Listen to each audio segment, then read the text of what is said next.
நான் வந்து doctor Ranganathan Jothi, neurosurgeon, brain and spine surgeon and director of neuro sciences, Kaveri hospital, Vadapalani. நான் வந்து இங்க வந்து brain tumours, spinal cord tumours, brain injuries, spinal cord injuries எல்லாம் operate பண்றவரு. நான் இங்க வந்து நான் ஒரு நாவலா ஒரு சர்ஜரி, ஒரு ரொம்ப பெரிய சர்ஜரிய ரொம்ப சிம்பிளிஃபைடா பண்ணிருந்தேன். அது பண்ணி பேஷண்ட் நல்லபடியா ஆக்குனேன். அதை சரி எல்லாருக்கும் பகிர்ந்துக்கலான்றதுக்காக இந்த பேஷண்ட் சொல்ல போற பேஷண்ட் 69 வயசு, வெளிநாட்டுல இருந்து வந்திருந்தாங்க. அந்த வெளிநாட்டுல அவங்களுக்கு தலைவலி, காக்கா வலிப்புன்னு சொல்லி அவங்க 2 வருஷமா ட்ரீட் பண்ணிக்கிட்டு இருக்காங்க. அங்க பண்ணிட்டு இருந்து கடைசியில தலைவலியும் போல பிட்ஸ் திருப்பி வந்ததுனால ஒரு ஸ்கேன் பண்ணி பாக்குறேன். 2 வருஷம் கழிச்சு தான் ஸ்கேன் பண்ணி பாக்குறேன். இங்கெல்லாம் நம்ம இந்தியால எல்லாம் உடனே ஒரு தலைவலினாலும் இதனாலும் உடனே டாக்டர் கிட்ட வராங்க, ஸ்கேன் பண்ணிடுறாங்க. ஆனா வெளிநாட்டுல அந்த அளவுக்கு, ஏன் யூஎஸ் யூகேல கூட வந்து உங்களுக்கு ஒரு தலைவலியோ இல்ல ஒரு வலிப்புனா 6 மாசம் இல்ல 1 வருஷம் கழிச்சுதான் உங்களுக்கு ஒரு CT scan. Even for doctors, ஒரு ஹாஸ்பிட்டல் வேலை பார்க்குற டாக்டர் கூட வந்து அப்பாயின்மெண்ட் பிக்ஸ் பண்ணி அதுக்கப்புறம் தான் பண்ண முடியும். ஏன்னா அங்கெல்லாம் அவ்வளவு ஈஸியான உங்களுக்கு அப்பாயின்மெண்ட் கிடையாது. அந்த பேஷண்ட் அங்க ஒரு ஸ்கேன் பண்ணிடுறாங்க 2 வருஷம் கழிச்சு. அதுல பெரிய டியூமர் வந்திருக்குன்னு உடனே இங்க காவேரி ஹாஸ்பிட்டல் தெரிஞ்சு இங்க காவேரி ஹாஸ்பிட்டல் மருத்துவமனைக்கு வந்திருந்தாங்க. வந்தோடனே எங்கிட்ட அந்த பேஷண்ட்டை நார்மலா ஆப்ரேட் பண்றதுன்னா பெரிய ஓப்பனிங், 69 வயசு, பெரிய தலையை ஓபன் பண்ணி ஸ்கல் போனை வெளியில எடுத்து அதுக்கப்புறம் பிரெயினை கட் பண்ணி உள்ளார போய் டியூமர் எடுக்கணும். பட் ஆனா இவ்வளவு 69 வயசு ஆச்சு, ஏற்கனவே அவங்களுக்கு பிபி சுகர் எல்லாம் இருக்கு. இதெல்லாம் கருத்துல எடுத்துக்கிட்டு நான் அவங்களுக்கு மினிமலா என்ன பண்ணி டியூமரை ஃபுல்லா எடுக்க முடியும்ன்றத பார்த்தேன். சரி, மினிமலி ஆக்சஸ், அதுக்கு வேண்டிய கேஜெட்ஸ் எல்லாம் இங்க இருக்கு.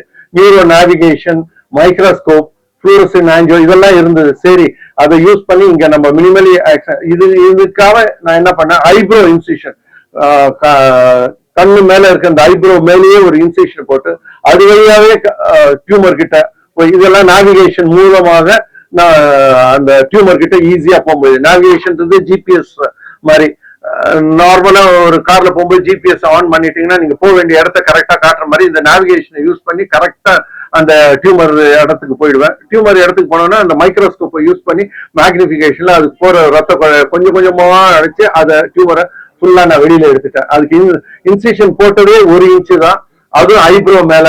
அதனால ஐப்ரோ கூட ஷேவ் பண்ணல. யூஸ்வலா நாங்க ஷேவ் பண்ண மாட்டோம். ஐப்ரோ மேலேயே போட்டு அதுக்கப்புறம் டியூமரை ஃபுல்லா எடுத்துட்டு திருப்பி ஐப்ரோ க்ளோஸ் பண்ணிட்டோம். பேஷண்ட் ஆப்ரேஷன் பண்ண வடு எதுவுமே தெரியல. அன்னைக்கே ஆப்ரேஷன் பண்ண உடனே அன்னைக்கே எழுந்து நடக்க ஆரம்பிச்சாங்க. 3வது நாள் நான் டிஸ்சார்ஜும் பண்ணி முடிச்சிட்டேன் இந்த பேஷண்ட்டுக்கு. அதனால இந்த மினிமலி இன்வெசிவ், அவங்க ரொம்ப கஷ்டமும் படல, வலின்றதும் சொல்லவே இல்லை. பிபி சுகருக்கெல்லாம் நல்லா ஈஸியா கண்ட்ரோல் பண்ண முடிஞ்சது. 3வது நாளே டிஸ்சார்ஜ் பண்ணிட்டேன். தியேட்டர்ல வந்து 1 ஹவர் தான் ஒர்க். போஸ்ட் ஆபரேட்டிவ் வார்டுன்னு எதுவும் இல்லை, வென்டிலேட்டர்னு எதுவும் வைக்கவே இல்லை. வார்டுல 3 நாள் தான் இருந்தாங்க.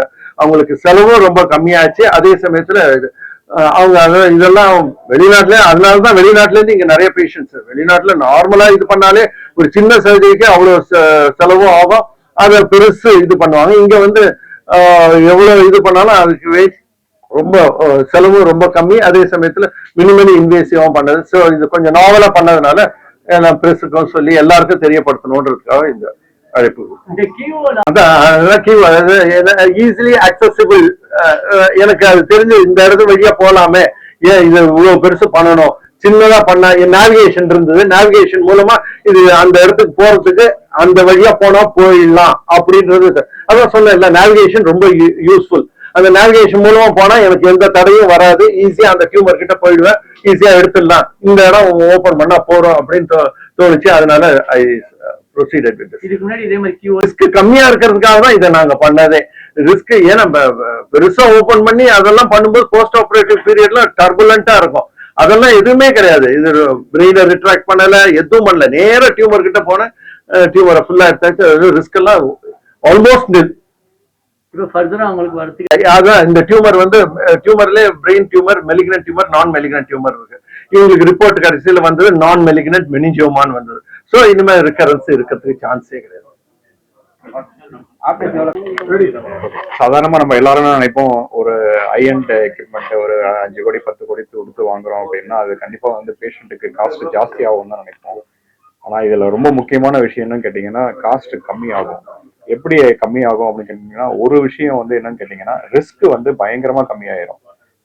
அதாவது அந்த பேஷண்ட் நார்மலா கன்வென்ஷனல் சர்ஜரியில அவங்க வந்து அவங்களுக்கு காம்ப்ளிகேஷன் வர்றதுக்கு நிறைய பர்சன்டேஜ் இருக்கும், இதுல ரொம்ப கம்மியா இருக்கும் பர்சன்டேஜ். ஒரு விஷயம். அதனால என்ன நடக்கும் அப்படின்னா அவங்களுடைய ஹாஸ்பிட்டல் ஸ்டே, மருந்து காஸ்ட், அவங்க ஐசியூ காஸ்ட் எல்லாமே கம்மியாயிரும் ஆக்சுவலா. இப்போ இந்த பேஷண்டே பாத்தீங்கன்னா நம்ம கன்வென்ஷனலா பண்ணியிருந்தோம்னா கிட்டத்தட்ட 10 நாள் இருந்திருப்பாங்க, ஒரு 5 நாள் ஐசியூல இருந்திருப்பாங்க, வென்டிலேட்டர்ல இருந்திருப்பாங்க, அந்த சார்ஜ் எல்லாம் இருக்கும், அதுக்கான மருந்துகள்லாம் இருக்கும். இதெல்லாம் எதுவுமே கிடையாது. அவங்க ஒரு டே கேர் சர்ஜரி மாதிரி நம்ம எப்படி போய் ஒரு அப்பெண்டிக்ஸ் எர்னியா சர்ஜரி பண்ணிக்கிறோமோ அந்த மாதிரி வந்துட்டு பண்ணிட்டு போயிருக்காங்க சிம்பிளா. ஸோ அதனால வந்து காஸ்ட் வந்து இதுல கம்மியாகுது. இதுல வந்து காவேரி வந்து அதை தான் ரொம்ப நாங்க கான்சென்ட்ரேட் பண்றோம். என்ன கான்சென்ட்ரேட் பண்றோம் அப்படின்னா டெக்னாலஜி இன்க்ரீஸ் பண்ணி பேஷண்ட்டுடைய லென்த் ஆஃப் ஸ்டேவை கம்மி பண்றதும் அவங்களுடைய மெடிசன் அண்ட் காம்ப்ளிகேஷன்ஸ் கம்மி பண்றதும் தான் எங்களுடைய நோக்கமும் எங்களுடைய இதுவும் அதுதான் மோட்டோவும் அதுதான் மெயினாக கான்சென்ட்ரேட் பண்ணிட்டு இருக்கோம். சர்ஜரி காஸ்ட் பாத்தீங்கன்னா டெஃபினட்டா வந்து ஒரு கன்வென்ஷனல் சர்ஜரியை விட இவங்களுக்கு வந்து ஒரு 30 to 35% கம்மியா தான் ஆச்சு அவங்க